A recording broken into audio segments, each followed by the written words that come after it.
بسم اللہ الرحمن الرحیم۔ الرحیق انسٹیٹیوٹ کا جو عربی گرامر کورس ہے، خیر عربی گرامر میں صرف صرف کا ہی یہ کورس ہے، اساس الصرف، تو اس کا ہم سبق نمبر 2 لے آئے ہیں الحمدللہ سے۔ پہلا سبق ہم نے پڑھا تھا پہلی ویڈیو میں، اور یہ دوسری ویڈیو ہے، اس میں ہم انشاءاللہ دوسرا سبق پڑھیں گے۔ دوسرا سبق پڑھ لیتے ہیں، اور اس میں مشقیں بھی آہستہ آہستہ اب آ رہی ہیں، یعنی سبق نمبر 2 سے آہستہ آہستہ سب لکھنے والی مشق بھی آ رہی ہے، تو کوشش کریں کہ کاپی پینسل وغیرہ یہ ساتھ میں رکھیں۔ دوسرا سبق کلمہ کا بیان۔ کلمہ کی تعریف میں لکھتے ہیں بامعنی لفظ کو کلمہ کہتے ہیں، جیسے کراستن یعنی کاپی، قلم یعنی قلم یعنی پین پینسل وغیرہ۔ تھوڑا سا سمجھا دوں مثال وغیرہ دے کر، کوئی بھی ایسا لفظ ہو نا جس کا کوئی معنی ہو، کیونکہ کچھ ایسے لفظ بھی ہوتے ہیں جو ہم بولتے ہیں جن کا کوئی معنی نہیں ہوتے۔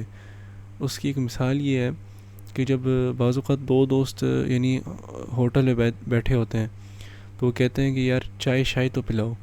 اب چائے تو ہمیں سمجھ آ گئی، تو چلو پینے کی چیز ہے، گرم ہے، اس میں پتی ڈلتی ہے، دودھ ہوتا ہے، پانی بھی کبھی کبھار ہوتا ہے، اور بعض اوقات ٹی بیگ والی بھی ہوتی ہے، لیکن یہ چائے کیا ہے؟ چائے کے ساتھ چائے کیا ہے؟ ایسے ہی ہم بولتے ہیں سموسہ شموسہ۔ اب سموسہ تو ہمیں سمجھ آ گیا، اس میں آلو ہے، نمک ہے، مرچی ہے، اور یہ فرائی ہوتا ہے، لیکن یہ سموسہ کیا ہوتا ہے؟ پھر پکوڑے شکوڑے، اور ویسے ایک عادت ایک ہے، مطلب بعض اوقات عادت ایک ہوتی ہے کہ ہر چیز میں ہم نے اس کا ایک رائم کرنا ہوتا ہے، جیسے چائے شائے، پکوڑے شکوڑے۔ ویسے چائے تو یہ چائے ہے، یہ تو لفظ ہے، لیکن جو یہ شائے ہے، اس کے ساتھ ہم کہتے ہیں کہ چائے شائے میں جو شائے ہے، یہ اس کا کوئی معنی نہیں ہے، یہ ایسی ایک گریوی کے طور پر ہم پڑھ رہے ہیں، ٹھیک ہے، ایسا کوئی معنی نہیں ہے، کوئی اس کی میننگ نہیں ہے اس ورڈ کی، تو لہٰذا ایک کلمہ نہیں ہوگا، کیونکہ اس کا کوئی معنی نہیں ہوگا۔ یہ لفظ تو ہوگا لیکن اس کا کوئی کلمہ نہیں ہوگا۔ دیکھیے لفظ اس کو بولتے ہیں جو انسان کوئی چیز بولے، وہ خیر انشاءاللہ نحو میں پڑھ لیں گے ہم انشاءاللہ تعالی عز و جل، لیکن کلمہ کا یہ بیان ہے کہ کلمہ اسی لفظ کو بولتے ہیں جس کا کوئی معنی ہو، کوئی بامعنی لفظ ہو، اس کو ہم کلمہ بولتے ہیں۔ اور اس کی دو آگے مثالیں بھی دی ہیں، کوشش کر کے یہ یاد کر لیں ترجمے کے ساتھ۔ کراستن کاپی، قلم یعنی قلم۔ پھر کلمے کی 3 اقسام ہیں، اسم، فعل اور حرف۔ اچھا، اسم، فعل اور حرف، یہ تینوں چیزیں کلمے میں آتی ہیں، ٹھیک نا۔ ان کی بھی سارے اب الگ اقسام ہیں، ٹھیک ہے نا، لیکن ان کو انشاءاللہ آگے جا کے دیکھ ہی لیں گے۔ فی الحال کے لیے ہم نے یہ یاد کرنا ہے کہ کلمے کی کتنی اقسام ہیں؟ 3 اقسام، اسم، فعل اور حرف، ٹھیک ہے نا۔ اسم کی تعریف میں ہم پڑھتے ہیں، اسم وہ کلمہ ہے جس کا معنی اس لفظ سے ہی سمجھ آ جائے، کسی اور لفظ کے ملانے کی ضرورت نہ ہو، اور اس میں کوئی زمانہ نہ پایا جائے۔ کوئی ایسا لفظ جو اکیلے سمجھ آ جائے، اکیلے مطلب کوئی اور لفظ لگانے کی ضرورت نہ ہو وہ لفظ سمجھنے کے لیے۔ سمجھانے کے لیے میں نے پینٹ کھول لیا ہے، اس میں انشاءاللہ بڑی آسانی سے ہم سمجھ جائیں گے۔ تو یہ میں نے لکھا ہے لفظ رجل، ٹھیک ہے نا، رجل، شاید سے صحیح لکھا ہوگا، امید ہے، پیش نہیں لگایا میں نے۔ تو یہ رجل میں نے جو لفظ لکھا ہے، تو اس سے ہمیں کیا سمجھ آ رہا ہے؟ اس سے ہمیں یہ سمجھ آ رہا ہے کہ یہ کوئی مرد ہے، ٹھیک ہے نا، یعنی ایک مین ہے، کوئی مرد ہے۔ اب ہمیں اس لفظ کے آگے پیچھے کوئی لفظ لگانے کی ضرورت نہیں ہے اس بات کو سمجھنے کے لیے کہ رجل کا مطلب مرد ہوتا ہے، یعنی ہمیں سمجھ آ رہا ہے نا کہ ہم بولیں بھائی رجل، اچھا مرد ہے، یعنی کہ یہ کوئی مرد ہے، ہمیں کوئی لفظ لگانے کی ضرورت نہیں ہے یہ سمجھنے کے لیے یہ کوئی مرد ہے، کسی مرد کی بات ہو رہی ہے۔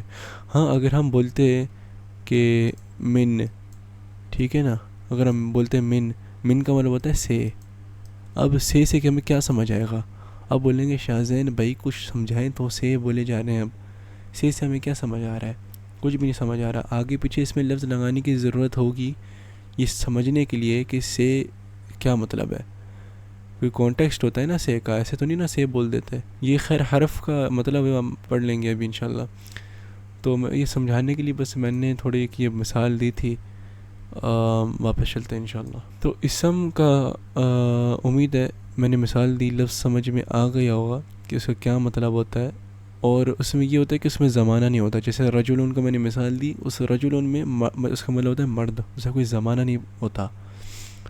فعل کی اب تعریف پڑھتے ہیں.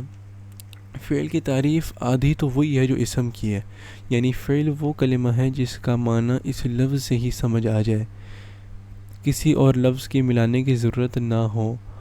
لیکن فرق کیا آتا ہے کہ اسم میں زمانہ نہیں آتا، فعل میں کوئی زمانہ ہوتا ہے.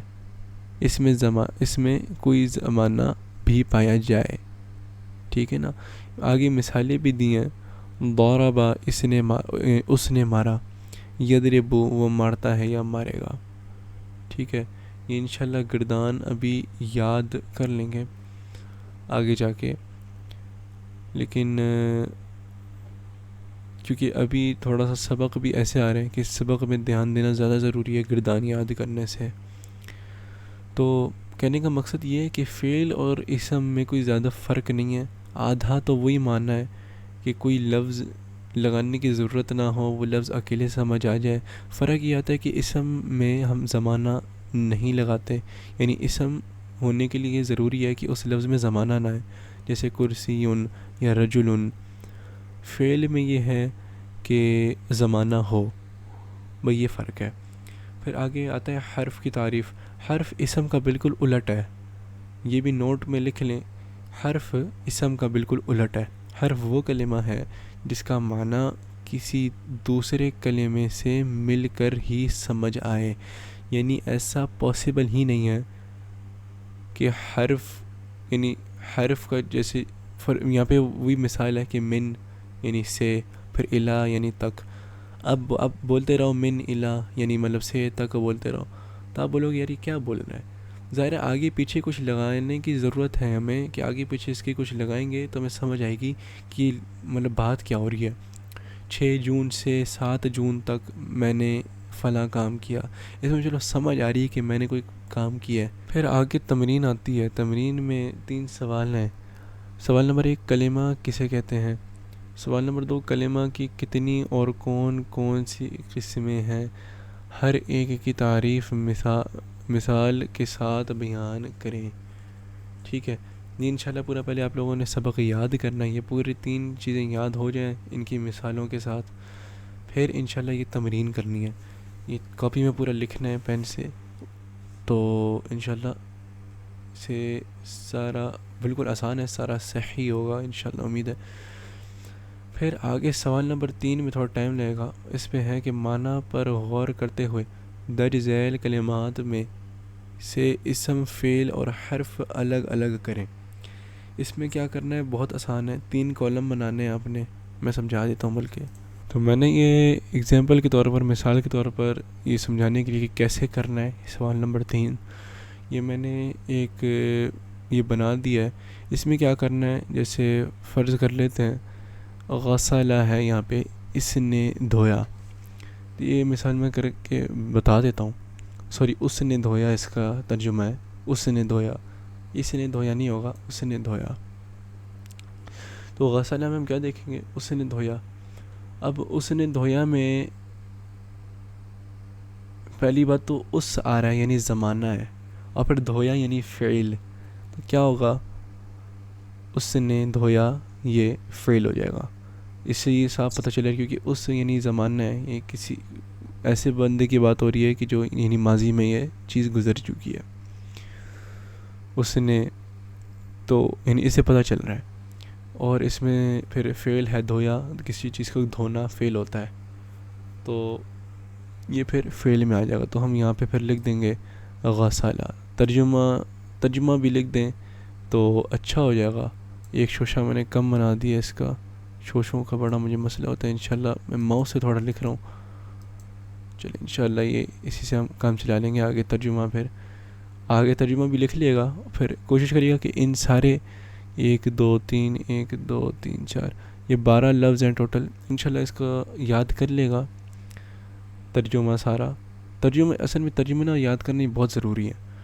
یہ انشاءاللہ سے ترجمے بہت کام آنے ہیں. یہ سارے لفظ ترجمے کے ساتھ یاد کریں، پھر ان کو مشق میں حل کریں اس طرح. ٹھیک ہے انشاءاللہ سے. غسل فعل ہے جملون یعنی اونٹ. اونٹ میں کیا سمجھ آ رہا ہے کہ ایک جانور ہے. اونٹ تو سب پتہ ہی ہوتا ہے ہمیں، تو یہ اسم ہوگا پھر، کیونکہ اس میں زمانہ نہیں پایا جاتا. اکیلے یہ لفظ سمجھ میں آ رہا ہے تو یہاں پہ لکھ دیں گے اونٹ. بالکل سیدھی سی بات ہے، سمپل. تو انشاءاللہ سے ایسے ہی کرتے رہیں. یہ ہمارا آج کا سبق یہاں تک تھا. انشاءاللہ کل ہم فعل کی قسمیں پڑھیں گے، فعل کی کتنی اقسام ہوتی ہیں انشاءاللہ کل یہ پڑھیں گے. اگلی ویڈیو میں سبق نمبر 3 پڑھیں گے انشاءاللہ. یہ پورا کر لے گا، یہ بڑا کام ہے. مشقیں بہت ضروری ہوتی ہیں خاص طور سے لکھائی کے لیے. اور انشاءاللہ سے ملتے ہیں اگلی ویڈیو میں. اپنا مدنی مقصد دہرا لیتے ہیں. مجھے اپنی اور سارے دنیا کے لوگوں کی اصلاح کی کوشش کرنی ہے انشاءاللہ الکریم. مدنی چینل دیکھتے رہیے، دعا میں یاد رکھیے. السلام علیکم ورحمۃ اللہ وبرکاتہ.